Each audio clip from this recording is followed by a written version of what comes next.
Amid the scenes of human heartache this summer, another tragedy has been playing out, the huge toll on our unique wildlife.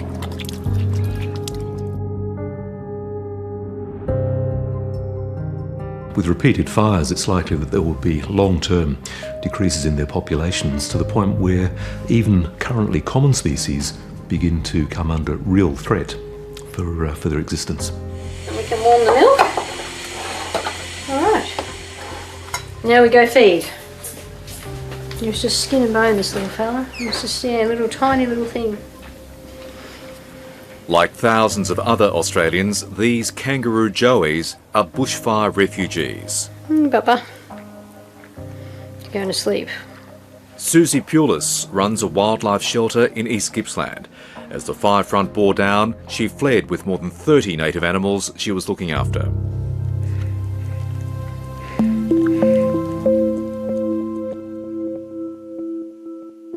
There's no sign of life, there's no sign of the dead animals. They're just burnt beyond, they've burnt to ash.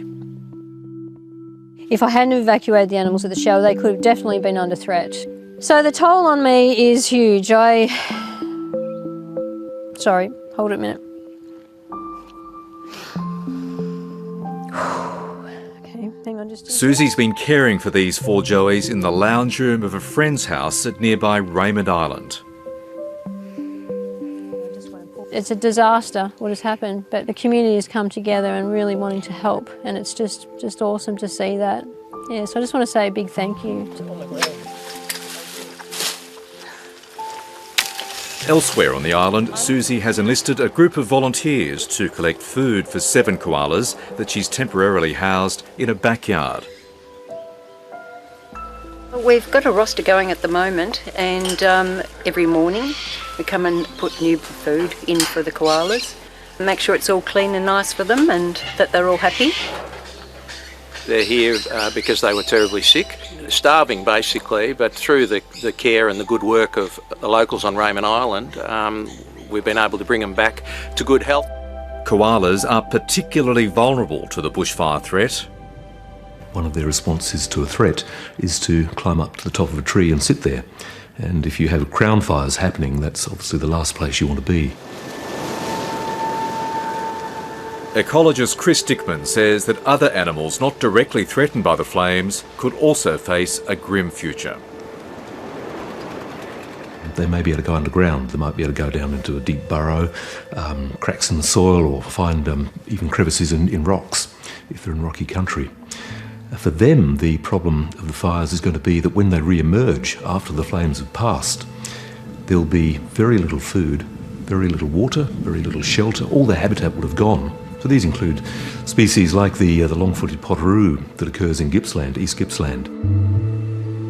Professor Dickman sparked international headlines with his estimate that up to 1 billion native animals have been affected by these fires. Using average density estimates from published information in New South Wales, it looks as if around 800 million mammals, birds and reptiles have been affected by the fires. If we can make the assumption that the average densities calculated for New South Wales can be extrapolated into Victoria, where 1.2 million hectares have burned, then we're probably looking at 1 billion mammals, birds and reptiles that have been affected by the fires. So numbers are huge. One of our guys was escorted through the fires, and he said it was like walking through a crematorium. He said it was deathly quiet, there was no birds, there was just charred bodies. Come on, ready for another piece? Come on. Here. Jenny Packwood has been caring for injured birds at her home in Vincentia on the New South Wales south coast. Birds with singed feathers, burnt feet. Sea eagle I had last week came in with badly burned feet. We have a little baby wattle bird. Obviously there's not enough food out there, again, because of the drought and the fire situation. Dead grass, no leaves, no fruit on trees. Down the road, another volunteer, Shirley Lack, is taking care of wombats orphaned by the fires. Come on, Ash. Come on. Come on, get a bit warm outside, boy. Wombats are a lucky animal. They don't have a lot of impact as the fire's going over, but it's when they come out after the fire that the ground's all burnt and there's no food.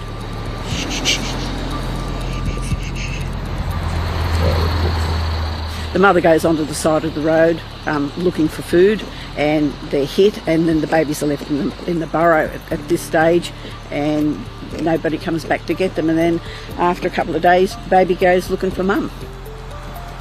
Sadly, a number of our native animals may now face an uncertain future. It'll never recover in my lifetime. Never. Be lucky to recover in my grandkids' lifetime. Sorry. I think it is quite possible that there will be some species that face imminent extinction as a consequence of these fires.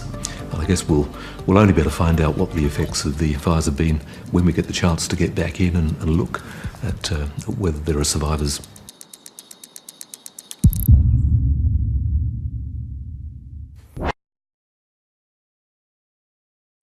Hi, I'm Lee Sales. Thanks for watching this story. If you'd like to watch more of 730's stories, they are on the left of your screen. And tap on the button below to subscribe and get the latest from ABC News.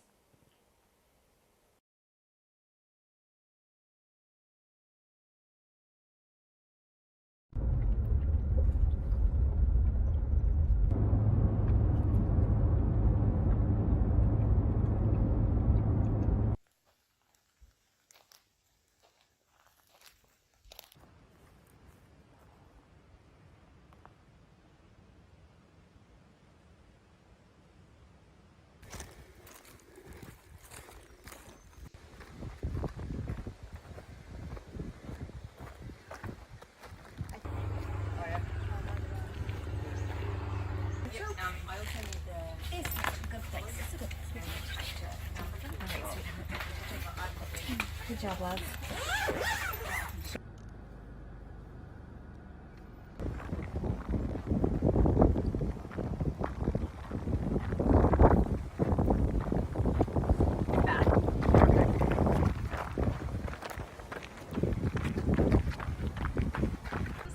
It's a possum. We just pulled him out of the fire.